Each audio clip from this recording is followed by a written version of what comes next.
एक पिता अपने बच्चे को लेकर हर छुट्टी में दादा दादी के यहाँ जाता था। दुकान पर काम ज़्यादा हो गया, ऑफिस में काम ज़्यादा हो गया, तो पिताजी ने अपने बेटे से कहा कि इस साल हम हमारी माँ के घर नहीं जाएंगे। बच्चा रोने लगा, बेटा रो रहा, और बेटा रोते रोते बोला, पापा मुझे तो दादी के घर जाना है, मतलब जाना। पति ने अपनी पत्नी से कहा, तुम बच्चों को लेकर दादी के घर चली जाओ। नहीं, मैं नहीं जा सकती आपको छोड़ के, आपको अकेला छोड़ के कहाँ जाऊंगी। बेटा कहने लगा, पापा मेरे को दादी के घर जाना है, मैं अकेला चले जाऊंगा। पिताजी ने कहा, ठीक है, हम ट्रेन में बिठा देंगे, वहां दादी को फोन लगा देंगे और वो तुझे उतार लेगी, तेरे चाचा तेरे दादा वहां उतार लेंगे, ठीक है जा। पिताजी ने ट्रेन में बच्चे को सीट पर बिठाया और सीट पर बिठाने से पहले बच्चे को एक पत्र लिखा और पत्र लिखकर बच्चे की जेब में डाल दिया और जेब में डालकर कहा, बेटा सुनो, तुम ट्रेन में बैठोगे, जब तुम्हें डर लगे, जब तुम्हें भय लगे, घबराना नहीं, इस पत्र को निकालना, पढ़ना और फिर वापस जेब में रख लेना, फिर तुम्हें डर नहीं लगेगा। हो इस पत्र को पढ़ लेना, हो चिंता मत करना, जाओ अकेले। बेटे को ट्रेन में बिठा दिया, ट्रेन चलना चालू हो गई। 5 घंटे का रास्ता था लखनऊ का। अब वो 5 घंटे का रास्ता काटता बच्चा ट्रेन में बैठा। 2 घंटे बाद बच्चे की आंख में आंसू आने लगा। सीटों पर आसपास बहुत गंदे गंदे लोग बैठने लगे। कोई बीड़ी सिगरेट पी रहा है, कोई तंबाकू खा रहा है, कोई भयंकर दिख रहा है। बच्चे को भय लगने लगा, बच्चे को डर लगने लगा। अकेला हूं, भय लग रहा था। बच्चे की आंख में आंसू आए। उसने, पापा ने कहा था कि तेरी जेब में एक पत्र दे रहा हूं, तू पढ़ लेना जब डर लगे। बच्चा भयभीत हुआ, उसने पत्र निकाला जेब में से। पत्र पढ़ते से ही उस पत्र में लिखा था, तू चिंता मत कर, तेरे पीछे वाले कोच में डब्बे में मैं बैठा हूं।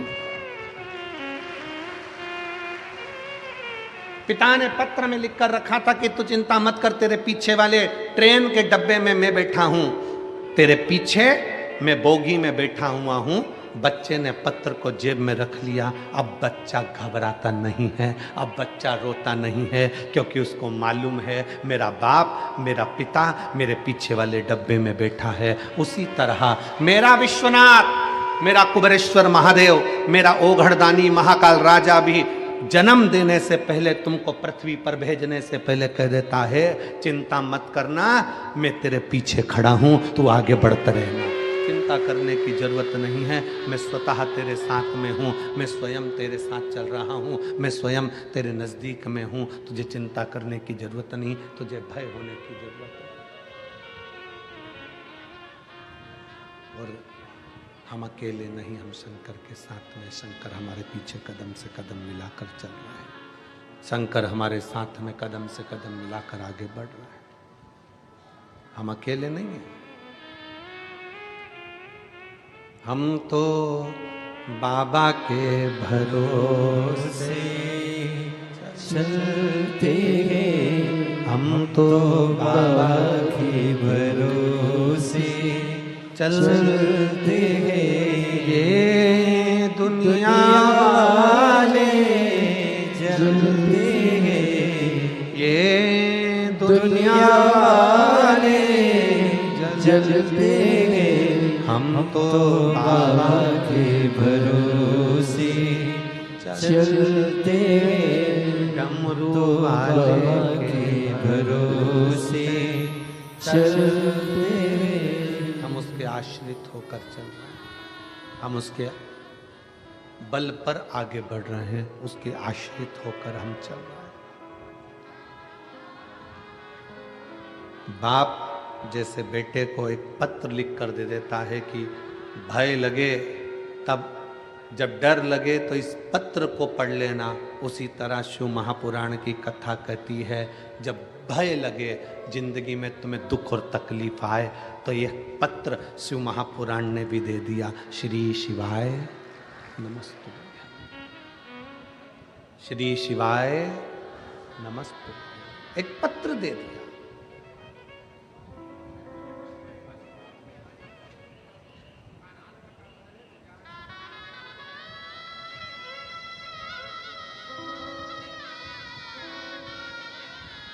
कल हम जब यहां से गए, जिनके यहाँ ठहरे हैं वहां पर बाहर बहुत सारे लोग खड़े थे, उसमें से एक बोलता है, गुरुजी मेरी गाड़ी बड़ी तकलीफ देती है, अब मेरी पुरानी गाड़ी बेच के मैं नई ले लूं क्या?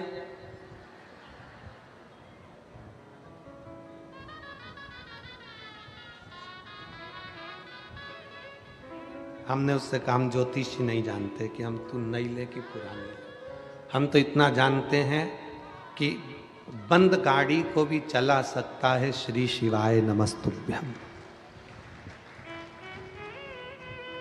तेरी बंद गाड़ी के ऊपर भी अगर तूने दिल से लिख दिया श्री शिवाय नमस्तुभ्यम, तेरे ऑटो के ऊपर भी लिख दिया श्री शिवाय नमस्तुभ्यम, तेरी मोटरसाइकिल पर भी लिख दिया श्री शिवाय नमस्तुभ्यम, तो ये हमारा विश्वास कहता है कि वो अटकेगी नहीं, बढ़ ही जाएगी, आगे निकल ही जाएगी। इतना विश्वास शंकर देते हैं शिव महापुराण की विद्येश्वर संहिता में कि ये मैं जो दे रहा हूं ये साधारण नहीं है, मैंने लिखकर पर्ची तेरी जेब में डाल दी। जब माँ के गर्भ में बच्चा आता है ना तो वो घबराता है, भगवान शंकर से कहता है मैं पृथ्वी पर जन्म नहीं लेना चाहता, मुझे नीचे क्यों भेज रहे हो? मैं जाऊंगा पृथ्वी पर जन्म लूंगा तो मेरा पेट कौन भरेगा? मैं पृथ्वी पर जन्म लूंगा तो मैं जन्म लेते से तो नौकरी नहीं कर सकता, कमाने नहीं जा सकता, मेरा पेट कौन भरेगा? मैं जन्म लेते से ही मेरे पास में तो कुछ भी नहीं रहेगा, मेरे पास ना मकान है, ना प्रॉपर्टी है, ना मेरे सोना है, ना चांदी है, ना बर्तन है, ना भांडे है, कुछ भी मेरे पास में नहीं है। मैं जन्म ले लूंगा तो मेरे को देगा कौन? शंकर भगवान ने जीव को माँ के गर्भ में भेजने से पहले वचन दे दिया, तू चिंता मत कर, जिस घर में तू जन्म लेगा उस घर में तुझे दो शंकर और पार्वती का प्रतिबिंब मिलेंगे, एक तेरे पिता एक तेरी माँ। शंकर और पार्वती का प्रतिबिंब, शंकर पार्वती का स्वरूप मिलेंगे तेरे घर में, तेरे पिता और तेरी माँ। जब तक तू नहीं कमाएगा, जब तक तू छोटा रहेगा, माँ तुझे स्तनपान कराकर बड़ा कर देगी, बड़ा हो जाएगा माँ रोटी खिलाकर बड़ा कर देगी, समय आएगा माँ कपड़े भी पहनाएगी। तेरे पास में दो फरिश्ते शंकर पार्वती तेरे माता पिता ऐसे हैं जो तेरे को पूरा 25 साल तक खिलाकर बड़ा कर देंगे, 30 साल तक खिलाकर बड़ा कर देंगे। यहाँ तक ऐसे फरिश्ते हैं माता पिता कि वो प्रॉपर्टी भी तुझे देंगे, मकान भी तुझे देंगे, अपनी चेन भी देंगे, अंगूठी भी देंगे और सब कुछ तुझे देंगे। वो शंकर पार्वती जैसे माता पिता तेरे घर में हैं। बस तू एक काम करना, उन फरिश्तों का कभी दिल मत दुखाना, नहीं तो शंकर का दिल दुख जाएगा। अपने माता पिता का दिल ना दुखाइए। जिस घर, ये शंकर का स्वरूप है, ये शिव का रूप है। जिसने इनको पहचान लिया, जो इनको पहचान गया, फिर उसको कहीं जाने की जरूरत नहीं पड़ी। शंकर खुद उनके दरवाजे पर आया है। महाराष्ट्र का धाम पंढरपुर, हरि विठ्ठल का धाम, महाराष्ट्र का पवित्र धाम पंढरपुर, हरि विठ्ठल का धाम पंढरपुर। आप स्वयं जानते हो कि पौंडरिक अपने माँ बाप की सेवा कर रहा था और भगवान नारायण दरवाजे पर आकर खड़े हो गए थे। बोलो सही है? माँ बाप की सेवा कर रहे थे और दरवाजे पर हरि विठ्ठल आकर खड़े हो गए थे और पौंडलिक से कहते हैं कि तेरे दरवाजे पर बहुत सारी गंदगी कीचड़ पड़ा है, क्या करूं, कैसे खड़े हों? तब एक ईंट बाहर फेंक दी और उस ईंट पर कमर पर हाथ रखकर मेरे हरि विठ्ठल खड़े हो गए अपने भक्त को दर्शन देने। जिनके मस्तक पर, जिनके सिर पर जिनके मस्तिष्क पर स्वयं शंकर भगवान विराजमान, स्वयं शिवलिंग, स्वयं शंकर जिनके मस्तक पर विराजमान।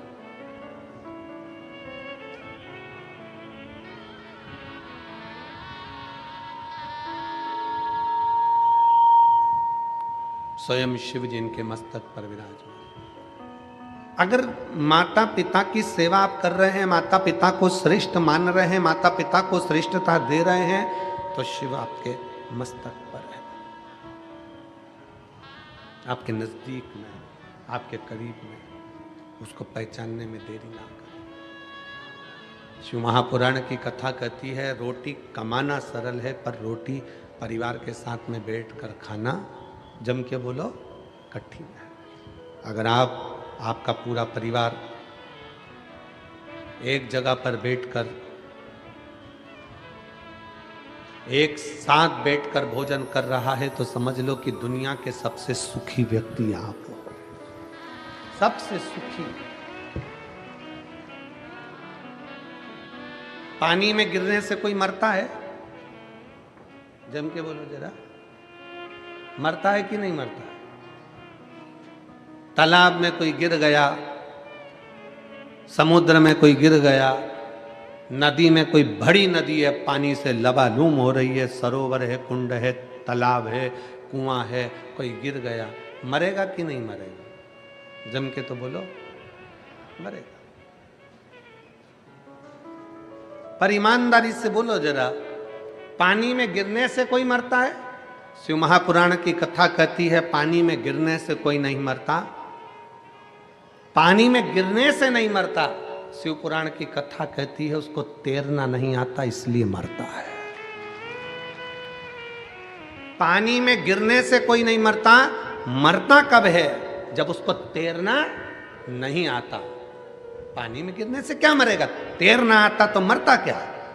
पानी में गिरने से कोई नहीं मरता, मरता वो है जिसको तैरना नहीं आता। उसी तरह संसार में सब जन्म लेते हैं, परिवार में सब आते हैं, दुख सबकी जिंदगी में आता है, समस्या सबके जीवन में आती है, कष्ट सबके जीवन में आता है, पर पार वही उतरता है जिसको संसार सागर से तैरना आता है। दुख से परे, समस्या से दूर।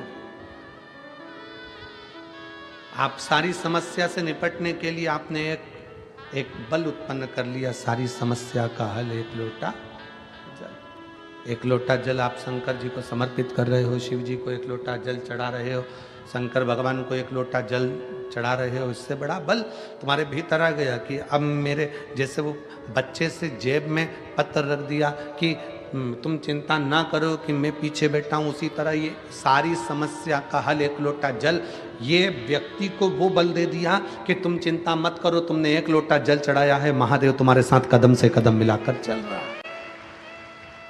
क्यों चिंता करो? एक पत्र है,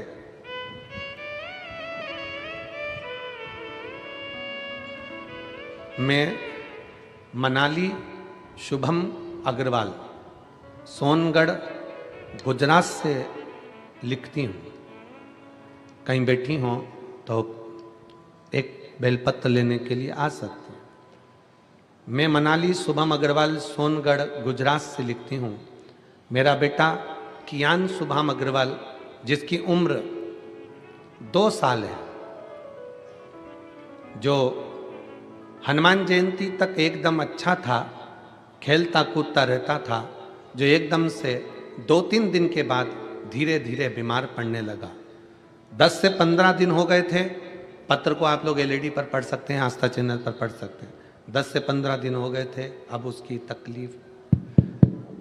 तकलीफ इस हद तक बढ़ गई कि वो चल भी नहीं पा रहा था। खड़े होता तो गिर जाता था। पैरों में बहुत तकलीफ बढ़ गई। बहुत डॉक्टरों को दिखाया, लेकिन कुछ समझ में नहीं आया, क्योंकि सारी रिपोर्ट नॉर्मल आ रही थी। सूरत के डॉक्टर ने एडमिट किया, एमआरआई, ब्लड रिपोर्ट सब कुछ नॉर्मल था, लेकिन कियान चल भी नहीं पाता था और गिर जाता था। ज़्यादा कंडीशन खराब हो गई। अब वो एक कदम भी नहीं चल पा रहा।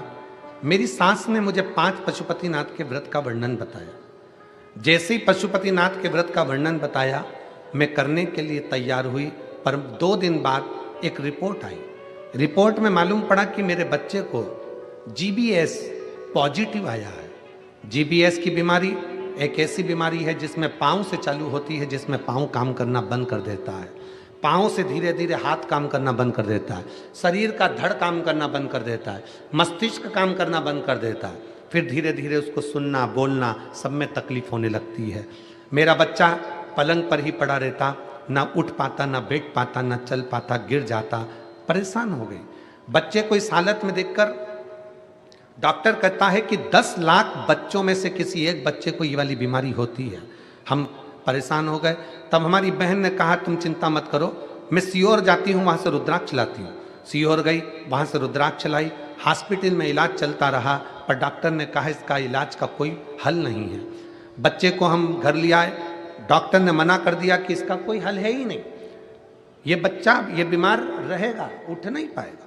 तब हमने रुद्राक्ष का जल लाकर तांबे के कलश में गलाकर शिव जी को चढ़ाना प्रारंभ करा। 3 महीने लगातार हम शंकर भगवान को जल चढ़ाते और वो पिलाते। थेरेपी चालू करवा दी और फिजियोथेरेपी कराते, थेरेपी के साथ में उसको जल पिलाते। अब तो इतना तकलीफ रहने लगा कि उसके शरीर पर भी हम जल लगा देते।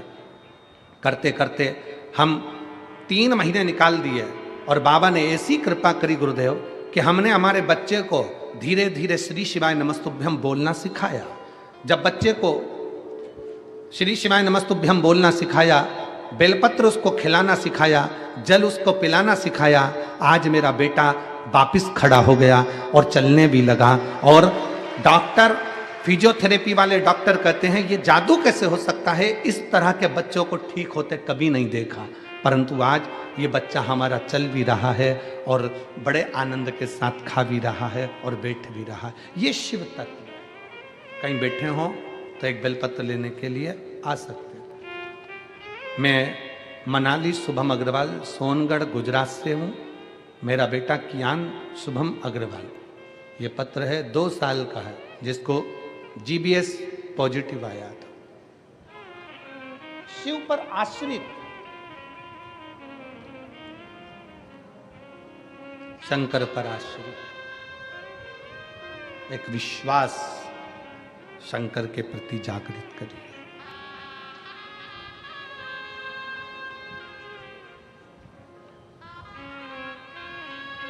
और महाराज जब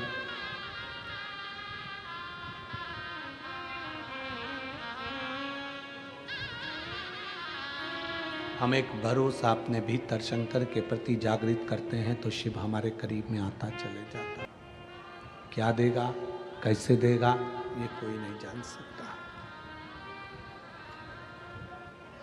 शिव जी का परिवार ये सिखा रहा है कि सब एकजुट रहिए।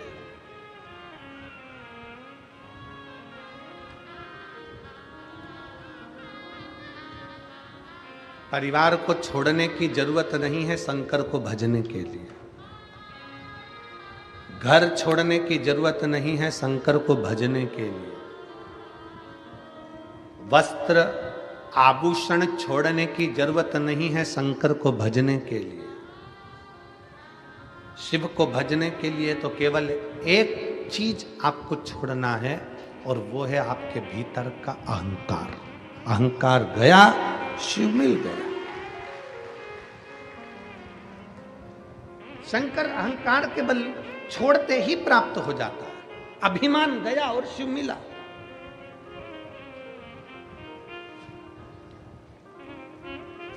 एक राजा की लड़की अपने घर में सन्यासी जैसी रहती, कम भोजन करना, भजन ज्यादा करना। लड़की बड़ी हो गई, पिताजी को लगा मेरी बेटी का विवाह करना, किसके साथ करूं? बेटी से पूछा, एक बाप की सबसे बड़ी दौलत है बेटी, और बेटी का कन्यादान बाप को करना पड़ता है। मैं तेरा कन्यादान करना चाहता हूं, मैं तेरी शादी करना चाहता हूं। ठीक है पापा, पिताजी आप मेरा कन्यादान कर दो, आप मेरी शादी कर दो, मना नहीं है, पर एक निवेदन है, मैं सन्यासी जैसी जीवन जीती हूं तो मेरा पति भी सन्यासी होना चाहिए, मेरा पति भी सन्यासी हो। मैं सन्यासी जैसा जीवन जीती हूं तो मेरा पति भी सन्यासी हो।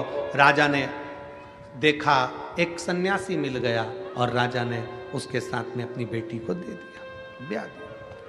बेटी शादी कर कर गई कि अब ये भी भजन करेंगे, मैं भी भजन करूंगी, ये भी तप करेंगे, मैं भी तप करूंगी, ये भी साधना करेंगे, मैं भी साधना करूंगी, ये भी भजन करेंगे, मैं भी भजन करूंगी, ये भी कीर्तन करेंगे, मैं भी कीर्तन करूंगी, ये भी मंत्र जाप करेंगे, मैं भी मंत्र जाप करूंगी, ये भी हरि का नाम लेंगे, मैं भी हरि का नाम लूंगी, ये भी स्मरण करेंगे, मैं भी स्मरण करूंगी।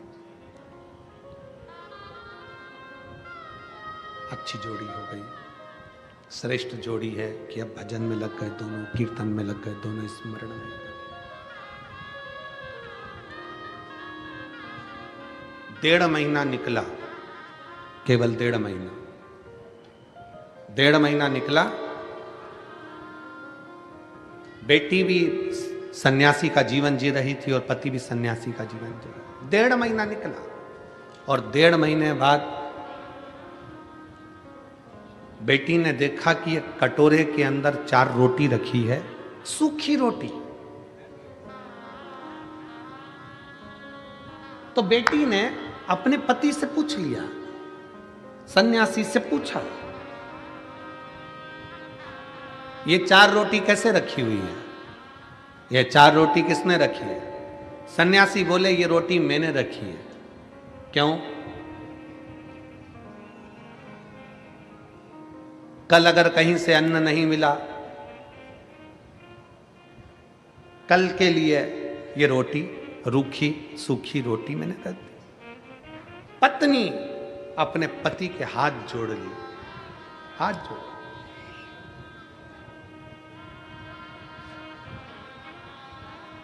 जो कल की चिंता करे वो सन्यासी हो ही नहीं सकता। जो कल की चिंता कर रहा है वो सन्यासी कैसे हो सकता है? सन्यासी तो वो होता है जो कल की क्या, एक पल की चिंता ना करे। हम तो बाबा के भरोसे चलते हैं, हम तो बाबा के। कल एक वीडियो हमें वो कुणाल ने एक वीडियो भेजा, बच्चे ने, तो हमने वो वीडियो देखा। तो उस वीडियो में एक महिला 70 साल की, शायद वो यूट्यूब पे डला होगा, 70 साल की एक महिला मराठी भाषा में उससे पूछा जा रहा है, न्यूज़ एंकर उससे पूछ रहे हैं, यहाँ ठंड पड़ रही है, तुमने भी देखी होगी, किसी ना किसी ने देखी है क्या? अरे बोलो तो, देखिए न्यूज़ एंकर पूछ रहा है, ठंड पड़ रही है इतनी तेज। 70 साल की माँ आई, भोजन की व्यवस्था है। 70 साल की आई से पूछा गया, इतनी ठंड पड़ रही हो कैसे रहोगी? उस महिला ने कहा, हम बाबा के भरोसे रहते हैं, हम बाबा।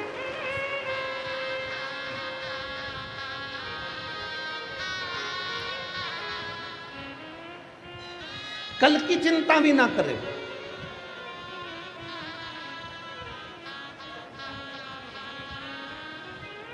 कल की चिंता। मेरा निवेदन है आप सबसे, पानी की बोतल लेकर आए हो ना आप लोग साथ में, बोलो तो जम के। तो फिर निवेदन है, आपका समर्थन चाहिए हमको कि जो पानी अंदर बट रहा है वो धूप में बैठने वालों को बांटा जाए। जो पानी अंदर बांट रहे हो वो धूप में जो बैठे हुए हैं 8-8 घंटे से 7-7 घंटे से, उनको दो, तो वो पानी धूप में पिएंगे तो उनको थोड़ा तृप्ति होगी। इसलिए निवेदन है, शांति से आनंद से आप कथा का लाओ। जो नहीं लाया हो तो उससे निवेदन है कि कल से आओ तो 2 पानी की बोतल लाओ, एक अपनी पड़ोसन के लिए, एक अपने लिए। ठीक है? हर हर। सन्यासन ने हाथ जोड़कर अपने पति से कहा कि जो कल की चिंता करे वो सन्यासी नहीं हो सकता। सन्यासी तो वो होता है जो सब कुछ छोड़कर निकल जाता है अपने बाबा के भरोसे पर कि अब वो संभाल लेगा, वो दे देगा, वो कर देगा।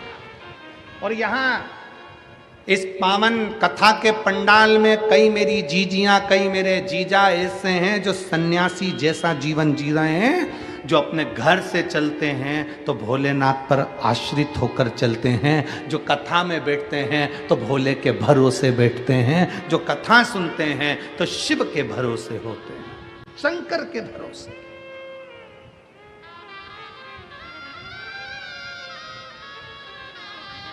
उनकी आश्रितता ही शिव है।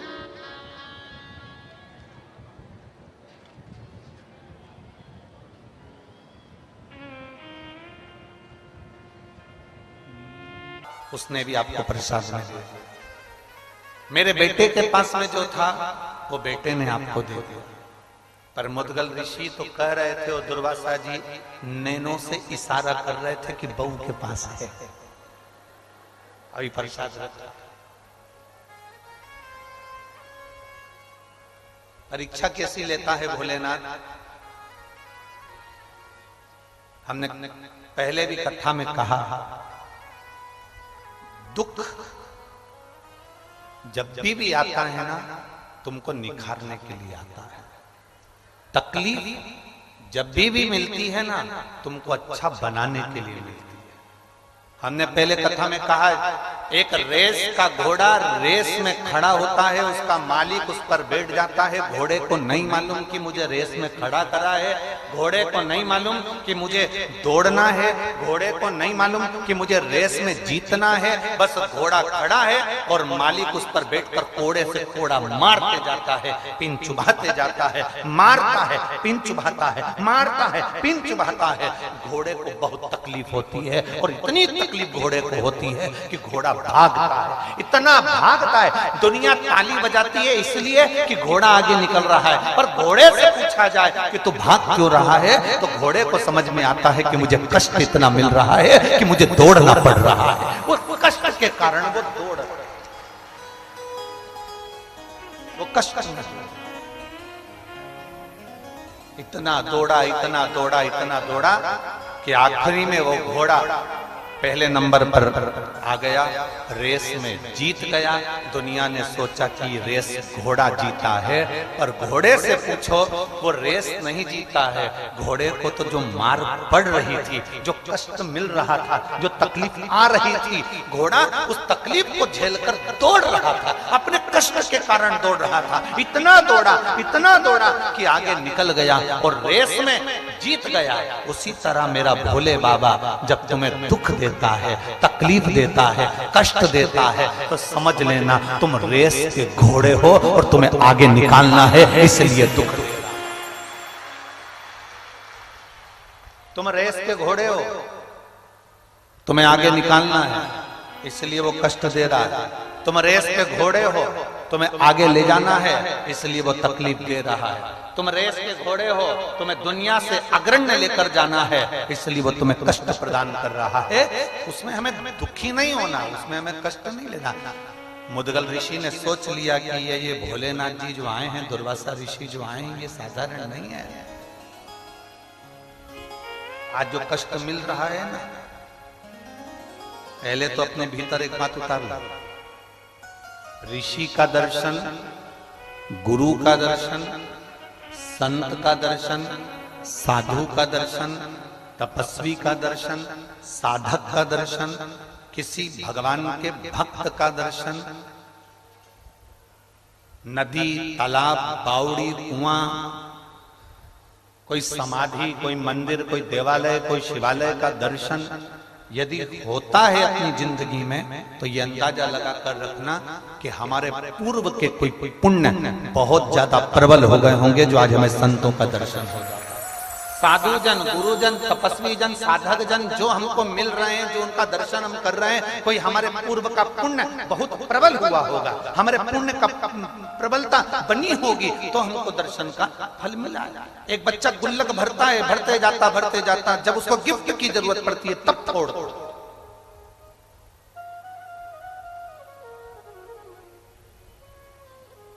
मुदगल ऋषि देख रहे हैं, दुर्वासा जी ने देखा, भूख लगी है ऋषिवर, भूख लगी है। अब मुद्गल ऋषि बोले कि प्रभु जो हमारे पास में था दे दिया, अब हम क्या, भूख लगी। मुद्गल ऋषि ने अपनी बहू की पत्तल पर देखा, बहू का मुख नहीं, बहू की पत्तल पर देखा। क्या देखा बहू की पत्तल पर? कि बहू की आंख से अश्रु उस पत्तल पर टपक रहा था। बहू की आंख से सत्तू की जो पत्तल थी उस पर अश्रु टपक रहा। एक हमारे यहाँ का, हमारे शास्त्र वर्णन करते हैं कि भोजन की थाली पर कभी रोना नहीं चाहिए।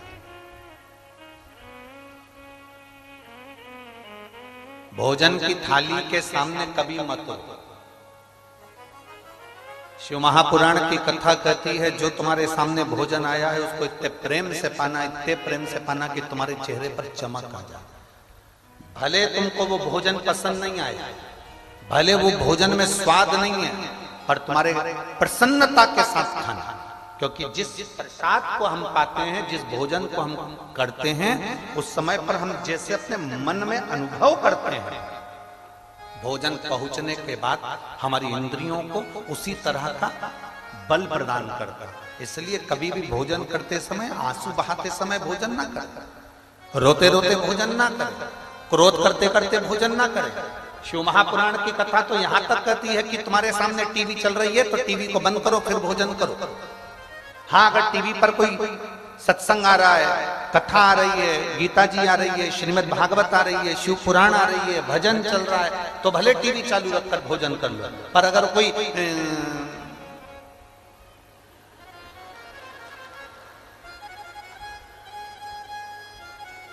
भाभी जी घर पर है और तुम टीवी चालू कर कर भोजन कर रहे हो, और भोजन करते करते तुम्हारा ध्यान उस टीवी पर बना हुआ है, तो तुम्हारी इंद्रियों के लिए वो श्रेष्ठ नहीं, तुम्हारी इंद्रियों के लिए वो ठीक नहीं। भोजन करो, रोते हुए भोजन नहीं। भोजन का बहुत बड़ा प्रमाण है, बहुत बड़ा है। कोई कोई हमारे भोजन करते समय हमारे सामने आ जाता है, घर पे आ जाता है। अब घर पर कोई भोजन करते समय आ गया तो तुम्हारे दो मन हो जाते हैं।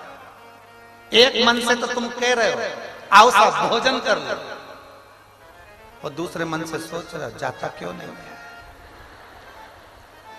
दो मन, एक मन से तो कह रहे हो कि भोजन कर लो, दूसरे मन से कह रहे हो कि जाता क्यों नहीं है। तो जो सामने बैठा है ना, सोफे पर, पलंग पर, कुर्सी पर, जमीन पर, उसके मन में ये प्रश्न खड़ा हो जाता है कि मैं रुकूं कि जाऊं।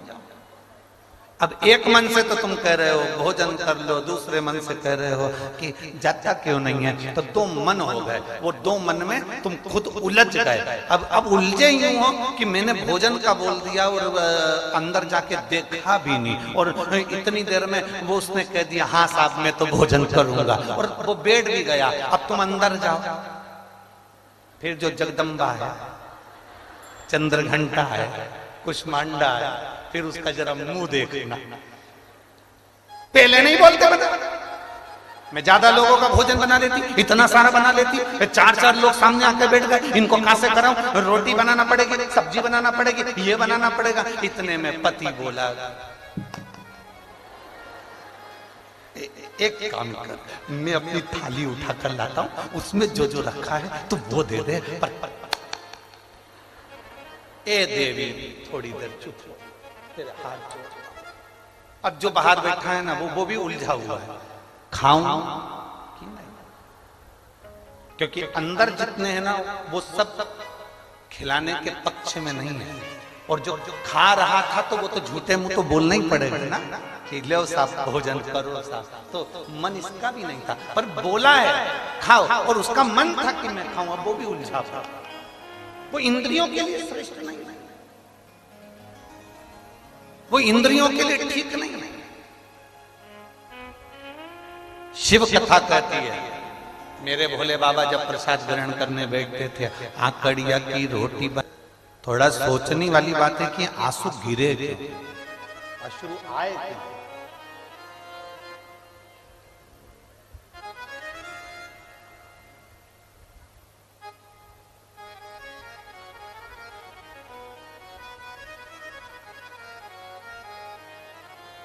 नारी, स्त्री,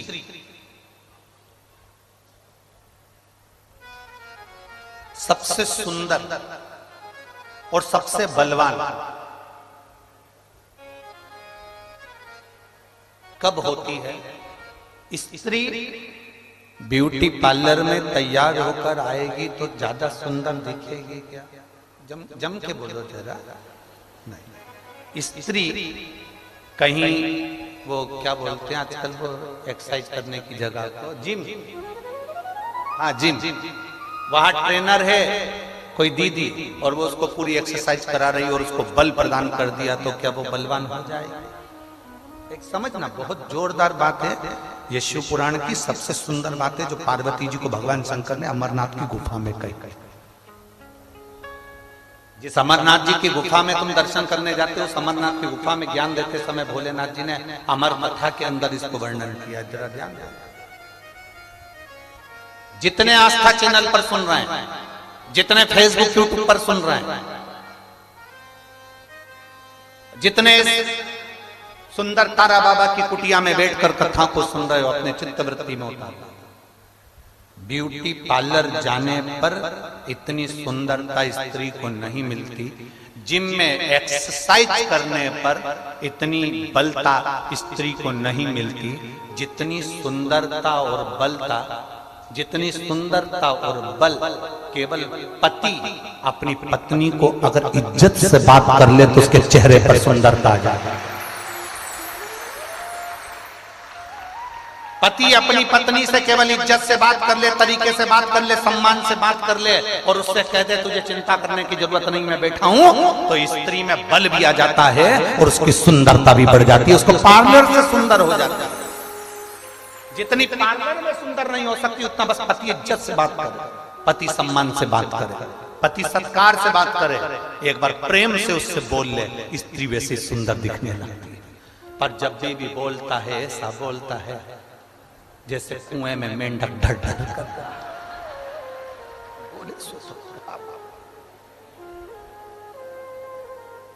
एक छोटा सा पत्र किसी ने भेजा है, उस पत्र में कल के पर्चे में था, उस पत्र में उसने लिखा, गुरुजी तुम उदाहरण बहुत बेकार देते हो, कभी तुम मेंढक बोल देते हो, कभी तुम मछली बोल देते हो, कभी छुपकली बोल देते हो, उदाहरण तो अच्छे थे। अब हम उसको क्या बोले कि इतने उदाहरण देने के बाद भी तो तुम सुधरते नहीं। अब इतने उदाहरण दिए से तो सुधरो थोड़ा। अच्छा तुम खुद बोल दो, तुम्हारी सुंदरता पार्लर में जाकर हो सकती है क्या? जम के बोलना, हो सकती है। तुम्हारी सुंदरता कब बढ़ेगी? जब तुम्हारा पति तुम्हें इज्जत से बात करे, चार लोगों में सम्मानजनक बात करे तो तुम्हारे चेहरे की चमक बढ़ जाएगी। चेहरे की चमक। और मालूम पड़ा दोनों घूमने के लिए निकले हैं, दोनों चलो अपन दोनों घूम के आते हैं। दोनों गोवा घूमने के लिए गए और जाते से ऐसे झगड़े कि दोनों के मुंह देख लो तो होटल का वेटर भी सोच लेता है इंडिया और पाकिस्तान का मेल हमारे गोवा में हुआ है। चेहरे से पहचान जाता है,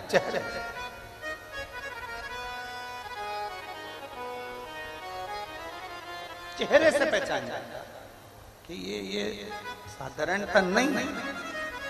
अब मुदगल ऋषि ने देखा कि जो अश्रु गिरे हैं, मुदगल ऋषि देख रहे हैं जो आंसू गिरे हैं, उन्होंने चेहरा नहीं देखा, उन्होंने आंसू देखा। और भोजन की थाली पर अगर कोई रो रहा है, भोजन की थाली पर अश्रु गिर रहा है, बड़ी सोचनीय बात है, बहुत सोचना पड़ेगा कि आखिर भोजन की थाली पर कोई रो रहा है तो क्यों,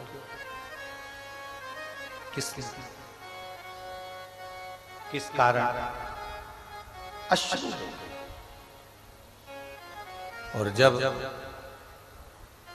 भोजन की थाली पर अश्रु देखे, जब भोजन की थाली पर आंसू देखे, तब उस बहू के रोने का कारण केवल आंसू से पहचान गए मुद्गल ऋषि की बहू की आंख में से जो आंसू गिरा है। इतने साल मेरी बहू को आए हुए हो गए, 3 दिन में एक बार इसको भोजन मिलता था तो इसके मुख से आवाज नहीं आई, इसके मुख से आवाज नहीं आई।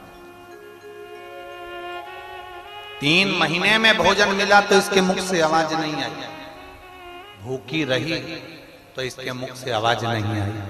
पर आज भोजन की थाली में अगर ये रो रही है तो इसका कारण क्या है? तब मुद्गल ऋषि ने उस अश्रु पर ध्यान लगाकर देखा तो मुद्गल ऋषि ने जाना कि वो आंसू इसलिए निकले थे कि अगर ये एक हिस्सा सत्तू का बच जाता तो इस हिस्से से मैं अपने सास ससुर और पति को खिला देती और मैं भूखी रहती। ये जो भोजन बच जाता तो इससे मैं अपने सास ससुर को और अपने पति को खिला देती और मैं भूखी रह जाती, इसलिए वो आंख में आंसू आ जाते। खुद के लिए नहीं, स्वयं के लिए नहीं, दूसरे के समर्पण के लिए रो रहे। बहू ने हाथ में पत्तल उठाई और अपने ससुर को दे दी। पापा, पिताजी, बाबूजी, ये पत्तल दे दो दुर्वासा जी को। शंकर भगवान जब जब परीक्षा लेते हैं बड़ी विचित्र लेते हैं। पशुपतिनाथ का व्रत करने गए, 6 दिए नीचे रखे, भूल से 6 ही जला दिए।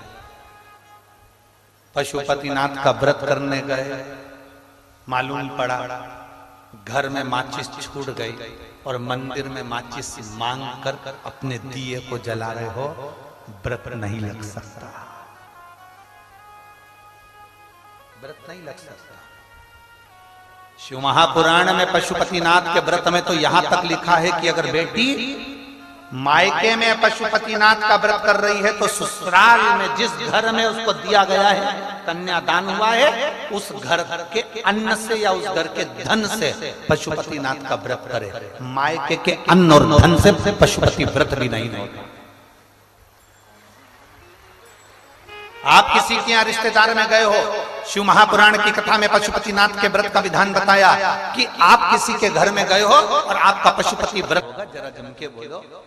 अब पानी भी किसी दूसरे का, लोटा भी किसी दूसरे का, और तुमने उठाया और ले जाके 2-4 लोटा टंडेल दिया और सिर पे पल्लू लेके हर हर महादेव महादेव समझ गए पक्की बेवकूफ बना रही है।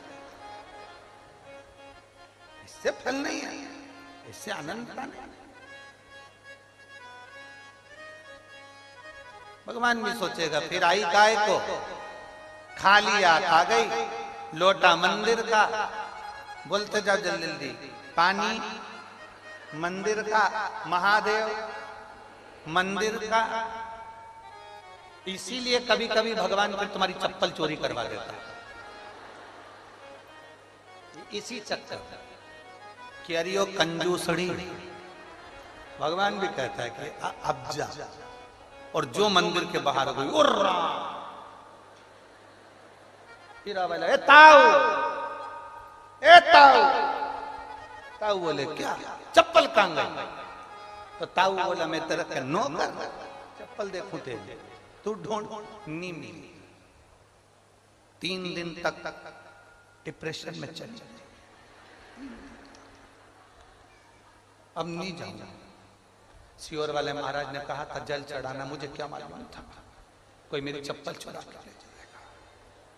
सियोर वाले महाराज ने कहा था घर से लोटा लेकर जाना, पानी भर के ले जाना, शिव जी को चढ़ाना, भगवान देव अधिदेव महादेव कृपा करेगा। पर तू जल तो चढ़ा रही थी पर तेरा ध्यान जल में नहीं था जो दरवाजे पे छोड़ के आई थी, उस पे ध्यान। ए मेरी जीजियों, सिरसा वाली तारा बाबा की कुटिया में बैठ के कथा सुन रही हो, आसक्ति रखकर कथा बिल्कुल मत सुन, एकदम अड़भंग। आज हम गोविंद जी से पूछ रहे थे, गोविंद जी आप शाम के समय यहाँ इतने शिव भक्त आए हैं, रात्रि को पंडाल में रुकते हैं, सब भजन गाते हैं, खूब झूमते हैं, खूब नाचते हैं। सिरसा वालों का सौभाग्य है, तुम जितने पुरुष दुकानों पर बैठते हैं, हम उनसे निवेदन करेंगे अगर तुम दिन में कथा में नहीं आ सकते तो रात में आकर इन शिव भक्तों का दर्शन जरूर करना। रात में आओ, शंकर के इन भक्तों का दर्शन करो। और जितनी भजन मंडलियां यहाँ पर रहती हो पूरे सिरसा में, माताएं ढोलक बजा बजा के, रात को आओ, 2 घंटा ढोलक मंजीरा बजा के बाबा के इन भक्तों के साथ भजन करो। डीजे वाले डीजे, बैंड वाले बैंड बजाओ, ढोल वाले ढोल बजाओ, क्योंकि ये शिव महापुराण की कथा कोई साधारण नहीं होती। जितने दिन तक शिव पुराण जिस जगह पर होती है उतने दिन तक मेरे 12 ज्योतिर्लिंग और कैलाश पर्वत वहां विराजमान रहते, विराजमान रहता उतने दिन तक। और तुम्हें 7 दिन में से 1 या 2 दिन मेरे भोलेनाथ तुमको ऐसा महसूस कराएंगे जैसे हल्की हल्की पानी की बूंदें गिर रही है, ठंड लग रही है, ऐसा लगेगा कोहरा गिर रहा है, बादल छाए हैं, ऐसा महसूस होगा जैसे हम कैलाश पर्वत की यात्रा कर रहे हैं, केदारेश्वर और केदारनाथ, और हम अमरनाथ जा रहे हैं। 7 दिन में दर्शन करा, 7 लीला का दर्शन वो करा।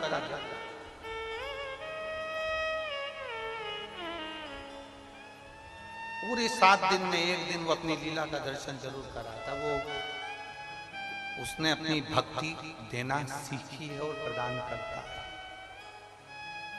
कभी ना सकता। शिव सुनते हैं, आपका अपना पानी का लोटा हो, अपना हाथ में अपन जल लेकर जा रहे हैं, सारी समस्या का हल बोल बम का नारा है। हम जब बाबा के दरवाजे जा रहे हैं तो वो सुनेगा।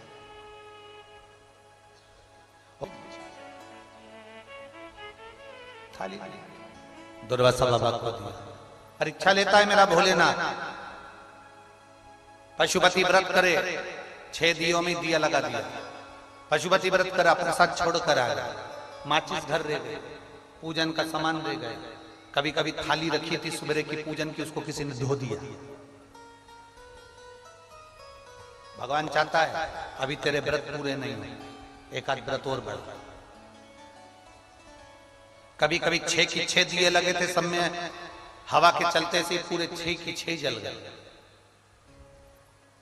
बाबा चाहता है अभी तेरा व्रत पूर्ण नहीं हो, और करे तो।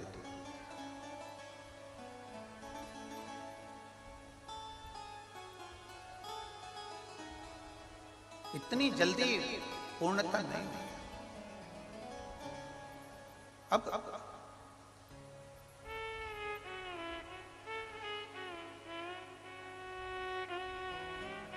एक बहन ने लिखा,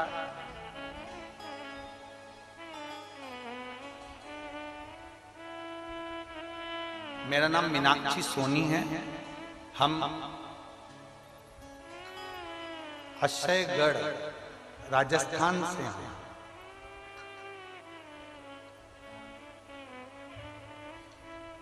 हम भटिंडा आए थे और वहां पर भी पहुंचे थे। हमने वहां भी पत्र भेजा था, कहीं बैठी हो तो हाथ हिला सकते हैं, आप ही हैं श्री शिवाय नमस्ते। बच्चा आया एक के साथ में, लिया उसको लिया।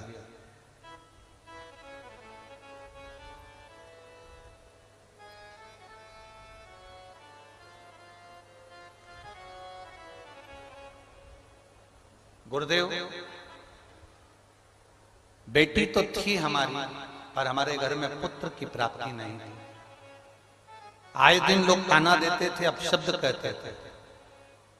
कथा सुनकर हमने शिव मंदिर जाना चालू करा, शंकर जी को जल चढ़ाना प्रारंभ करा, तो लोग कहते थे क्या भोलेनाथ पुत्र दे देगा क्या? तेरे भाग्य में पुत्र है ही नहीं। हमने पहला पशुपति व्रत करा, सफल नहीं हुआ। दूसरा पशुपति व्रत करा, सफल नहीं हुआ।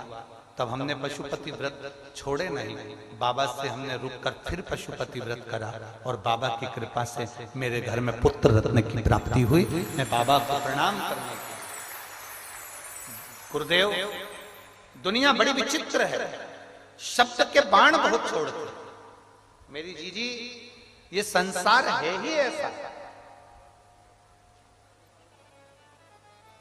जिसमें समझना मुश्किल है। समझना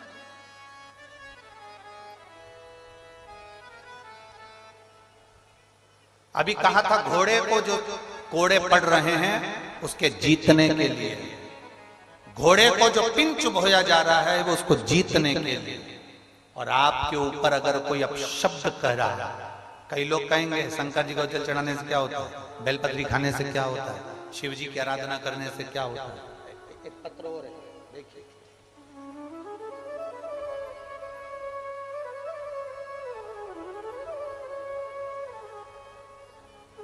मेरा नाम बंसल गोस्वामी है, मेरी उम्र 25 वर्ष है। मैं फतेहाबाद जिला गांव जाड़वाला बांगड़ की रहने वाली हूं। कहीं बैठी हो तो हाथ हिला सकते हैं। मेरा नाम बंसल गोस्वामी है। आप भी श्री शिवाय नमः। मेरा नाम बंसल गोस्वामी है, मेरी उम्र 25 वर्ष है। मैं फतेहाबाद जिला गांव जाड़वाला बांगड़ की रहने वाली हूं। 2020 में मेरा लीवर डैमेज हो गया, इन्फेक्शन हुआ। इन्फेक्शन के बाद में जांच हुई तो मेरे लीवर ने काम करना बंद कर दिया। उसका असर किडनी पर भी पड़ना चालू हो गया और लीवर पूरी तरह से डैमेज हो गया। लीवर ने काम करना बंद कर दिया। डॉक्टरों के हिसाब से हम दिल्ली लेकर गए और वहां पर जांच कराई। डॉक्टर ने कह दिया इसका लीवर काम नहीं कर रहा है, अन्न की इसको एलर्जी है, ये गेहूं जिंदगी भर नहीं खा सकता। तब हम वहां से वापस लौट कर आ गए, दवाइयां लेकर आ गए। डॉक्टर कहते हैं कि तुम्हें जिंदगी भर गेहूं नहीं खाना है, तुम्हारा लीवर काम नहीं कर रहा है, लीवर पूरा डैमेज हो चुका है। हम वहां से वापस आ गए पर हमारा मन नहीं माना, अब करें तो करें। तब एक किसी के कहने पर हमने शंकर जी के मंदिर में जाना प्रारंभ करा और शिव जी को जल चढ़ाना प्रारंभ करा। शंकर जी को जल चढ़ाते उसका आचमन करते, शिव जी को जल चढ़ाकर आचमन करते। समय गुजरता गया, मार्च 2021 आ गया। गुरुदेव, मार्च 2021 में हमने पहला पशुपति व्रत करा और हम पहली बार सीहोर पहुंच गए। सीहोर में जाकर वहां से रुद्राक्ष लाए, कंकर शंकर लाए, उसकी आराधना करने लगे। उस रुद्राक्ष को तांबे के कलश में गला लेते, शिव जी को चढ़ा देते और उसका पानी हमने पीना प्रारंभ करा। बाबा का मैं क्या गुणगान करूं गुरुदेव। जुलाई का महीना आ गया, हम मार्च में गए थे और जुलाई के महीने में हमने फिर चेकअप करवाया उसी जगह पर, उसी दिल्ली के हॉस्पिटल में। और डॉक्टर भी आश्चर्य में पड़ गया कि आपका लीवर और किडनी दोनों काम करना प्रारंभ कर दिए हैं। ये शिव तत्व, आइए बेलपत्र, ये शिव तत्व है। शंकर गुरुदेव, मेरा मोबाइल नंबर ये है। मेरे शिव की बड़ी कृपा है, हम तो हार चुके थे पर देवाधिदेव महादेव ने हमको बचा लिया। शिव तत्व है, शंभु ओघड़ी है।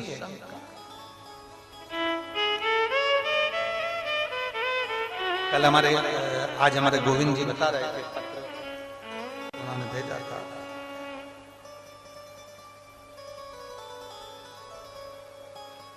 गोविंद जी बता रहे थे, कोई उनके बीआई जी आए थे, उनके समधी, तो श्री शिवाय इनके परिचित कोई बेंगलोर में है, शायद उन्हें पैरालिसिस का उसमें अटैक था, बहुत दिन से परेशान थे।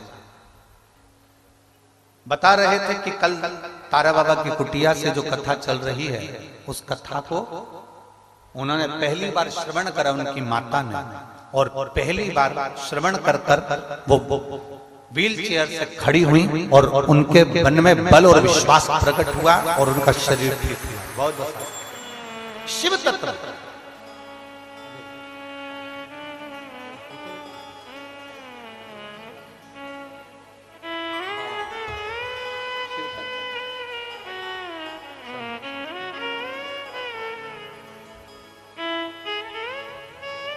दिल से अगर श्रवण कर रहे हो, दिल से अगर मांगा है तो उसमें दिल से, जितने विश्वास के साथ शिव महापुराण की कथा को सुनते हो, उतने विश्वास से मेरा देवाधिदेव महादेव तुम्हारी झोली भरता है, उतने विश्वास।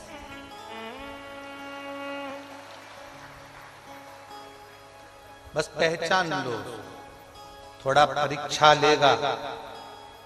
कोई फाइल ज्यादा मोटी होती है तो उसको पढ़ने में समय लगता है, तो जज भी कह देता है अगली तारीख। जज फाइल नहीं पढ़ पाया तो अगली तारीख पर दे देता है, फिर नहीं पढ़ पाया तो अगली तारीख दे देता है, फिर नहीं पढ़ पाया तो अगली तारीख दे देता है। जज भी तारीखों को आगे बढ़ा देता है जब तक फाइल पढ़ लेता है। पढ़ने के बाद जज भी निर्णय दे देता है। उसी तरह मेरा भोलेनाथ है, तुम्हारी दुख की फाइल पढ़ते पढ़ते एक दिन निर्णय जरूर देगा। जज विश्वास है, भरोसा।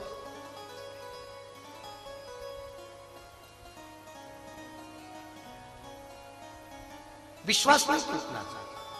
कितने लोग हैं जो शंकर जी को रोज जल चढ़ाते हैं? हाथ उठा, सभी हो, रख लो, काफी दर्द।